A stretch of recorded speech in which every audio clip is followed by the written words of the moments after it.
Hey guys, welcome back to my channel. All I can say is that it's pretty hard training to run for a 5K when you're kind of going from couch to 5K. It's kind of embarrassing, but hey, that's where I am. My plan is to really just take it step by step, you know. So I'm trying to decrease the amount of time that I walk. Basically, I try to run for the most part, and you know, when I reach my limit, I start to walk. And as the days proceed, I'm trying to increase the amount of time that I'm actually running. So step by step, we'll get there. Let me know in the comments below what's worked for you guys. You know, if you've moved from couch to 5K, what has worked for you and what has not. So let me know if any of you will be interested in doing this run. Either message me or even put a comment below, let me know, so that I can help you register for this Run for Radiation research. It's going to be a great way to support the community.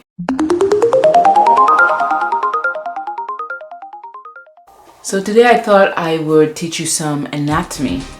As you know, before the patient gets on the couch to be treated, the patient needs to be imaged so that we can see the inside anatomy, so that we know what we're treating, where everything is, and also we want to be able to reproduce the position of the patient the day of the treatment, every time they come for treatment.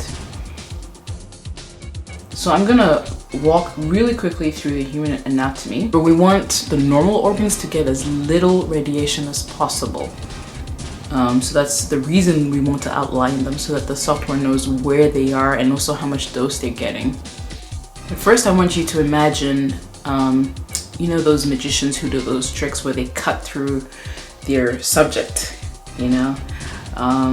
When we take a CAT scan or a CT scan of a patient, we're kind of taking slices through them, and so you kind of have to imagine looking at these slices.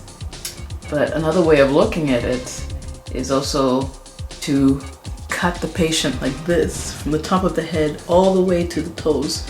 Kind of take a section out like that, and that's the coronal view. That's what we're looking at here. And another way to look at the organs is if, you know, we kind of cut the body this way in half. And so these are some of the views. So yeah, so starting from the head, that's just a CT of the head. You can see the skull, that's white, surrounding the brain, that's gray in the middle. And taking another cut here, showing the eyeballs and the lenses that have been outlined nicely. The lenses are radiosensitive, so whenever the tumor is around this area, the lenses are outlined so that we can spare them as much as we can, as much as is reasonable. And as you can see, the brain stem is also outlined in pink there. This slice here is an MRI slice. As you can see, there's more anatomical detail. That's the advantage that MRI has over CT. You can see the folds within the brain there in more detail. Here you can see the ventricles of the brain as well. And you can see the brainstem a little bit more clearly, as well as the tumor there on the right. Moving down a little bit more, as you can see, we're looking at the patient's heart there that I've outlined.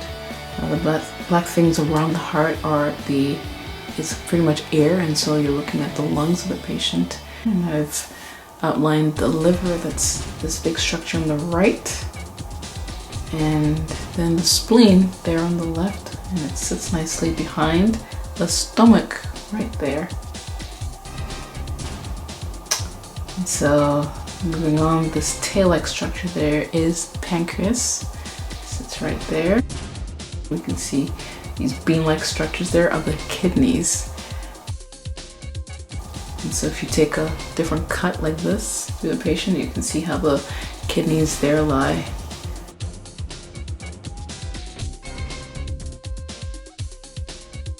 So I've outlined the bladder.